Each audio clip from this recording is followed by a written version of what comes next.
all know, the Northeast as a whole, it suffered continuous neglect in the hands of the successive post-independence governments at the center. And the continuous neglect being suffered by this region towards its development by the successive governments at the center post-1947 had led to some serious, some grave consequences, not just for the Northeast as a whole, but for India's national security. Firstly, the uprise of popular discontent among the local population of this region, leading to the emergence of several armed insurgencies in not just Manipur but also in the rest of the states, instigated of course by many non-state actors. So this was one of the most important factors responsible to a large extent for creating the image, for reinforcing that image of a volatile Northeast, of a volatile Northeastern frontier in the minds of the people from the rest of the country. People fear traveling to the Northeast because of being shot down, because of being gunned down by militants anytime. Secondly, and the most important point that I would like to highlight here is the tacit support that was being provided to illegal immigrants in the period post-1947 by the governments at the center and as well as the states.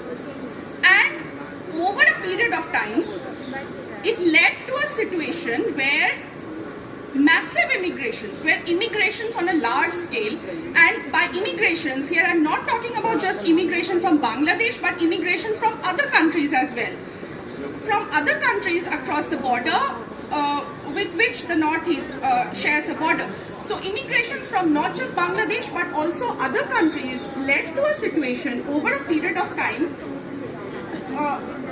leading to a complete change which almost completely altered the social and demographic profile of today's Manipur. And the consequences are there for us to see.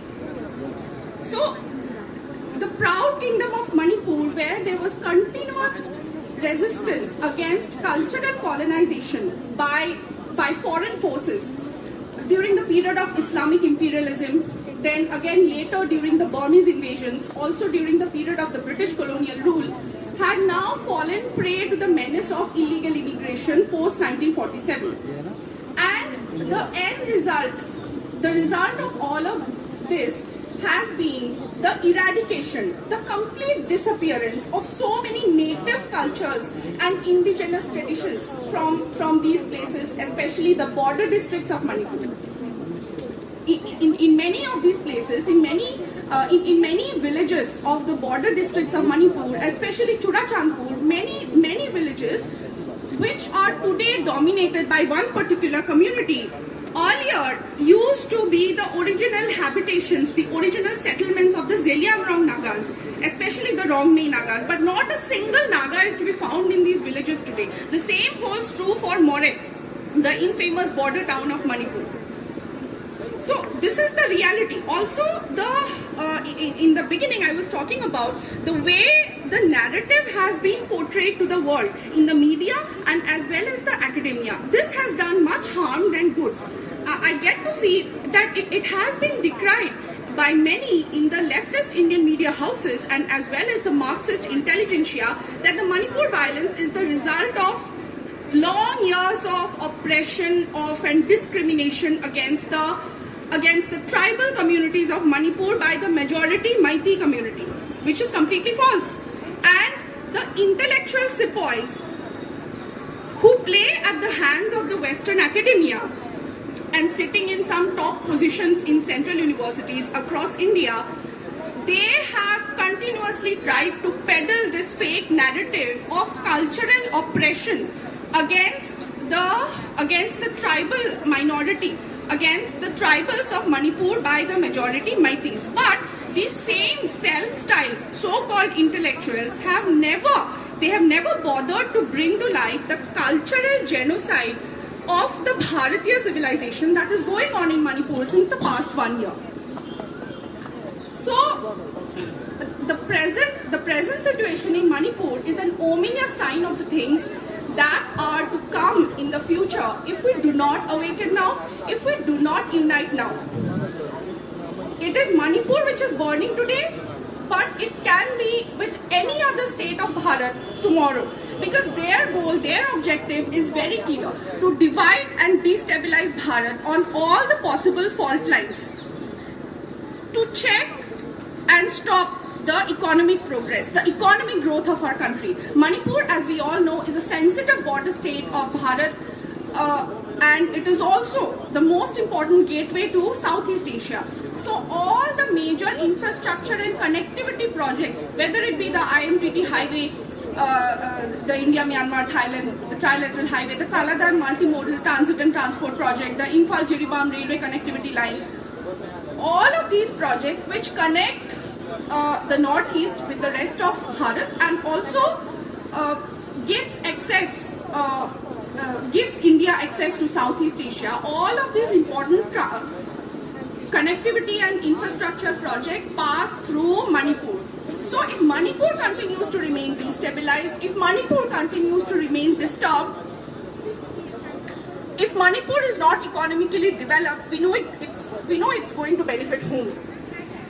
So a correct diagnosis of the problem today in Manipur and timely solutions are very much required to check and stop the problem of illegal immigration. The situation today of all the indigenous communities, of all the native inhabitants of Manipur, and here I'm not just talking about the Meiteis, but so many other communities who have made Manipur their home, who have been living in Manipur for hundreds and thousands of years, the Bishnupriya Manipuris, the Tamils of More, the Bengalis, the Gorkhas.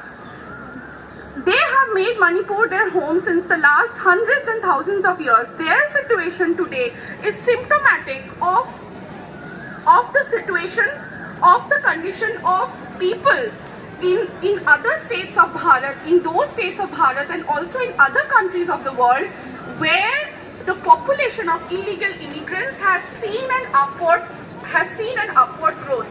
So we can draw so many parallels between what is going on in Manipur today and the situation in today's Bengal, in today's Kerala, in today's Assam, in today's Europe, where the menace of illegal immigration is destroying cultures and civilizations all across.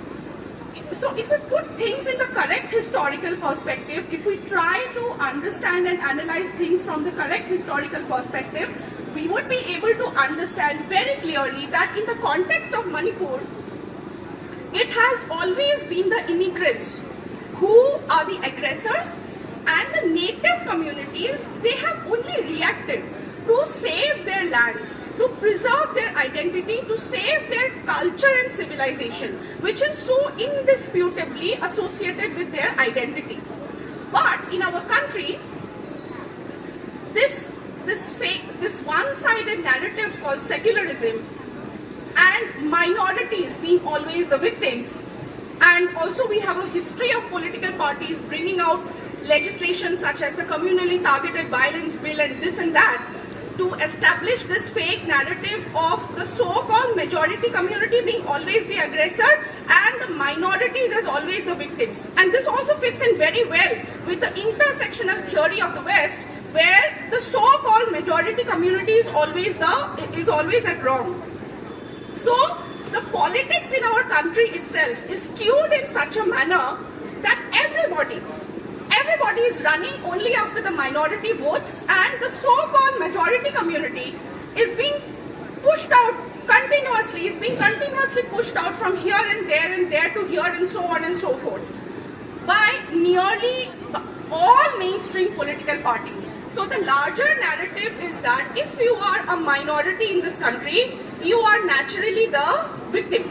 So the instigators of this violence, the people who initially started the violence in Manipur, exactly on this day, last year, on the 3rd of May, they know how to take advantage of this narrative. And they are doing exactly that. They know that the moment they claim victimhood, all their crimes will be whitewashed, all their crimes will be overlooked.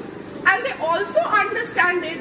They also understand very well the fact that the government of India, the intelligence, and as well as the army cannot initiate any strong action against them for the fear of being labeled as anti-minority by the Western powers and their powerful lobbies. We saw what happened. We saw the statement of ex-Prime Minister of UK, David Cameron, what he was saying in the British Parliament. He was trying to give a religious color to the Manipur violence by saying that Christians are being persecuted, churches are being burned everywhere. So the only antidote to such propaganda is to bring out the facts out in the open for the public. Those same districts of Manipur, those same border districts which have seen a high influx of illegal immigration are also those same districts that have recorded an increasingly higher number of HIV positive cases. Generations after generations of youth have been destroyed by the drug economy.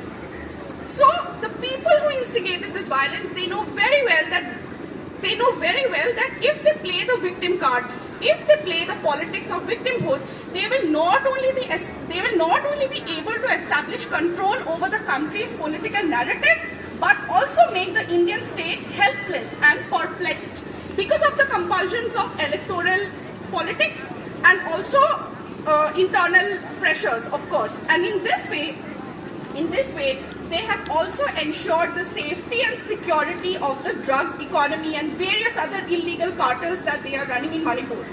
I'll just take 2 minutes. And so we see there are so many layers to this conflict which have helped the perpetrators of this violence to establish their control over the system, over the narrative, both at the national and as well as at the global levels. First, they completely stop the Indian state and the media from entering into their domains by claiming victimhood and this and that. So once this defense wall was erected, they ensured by all possible means to create a situation that the writ of the state doesn't run anymore in these areas. So all their illegal activities that they had been doing, the drug economy, the arms trade, the illegal wildlife trade, etc., all of these confluence together, all of these converge together to give rise to so many different powerful militant groups that run their show freely and openly in these places, and nobody is there to control them. Why? Because the Indian state is either non-existent completely in these areas, or the Indian state is too afraid to venture into these areas for the fear of being labeled as anti-minority.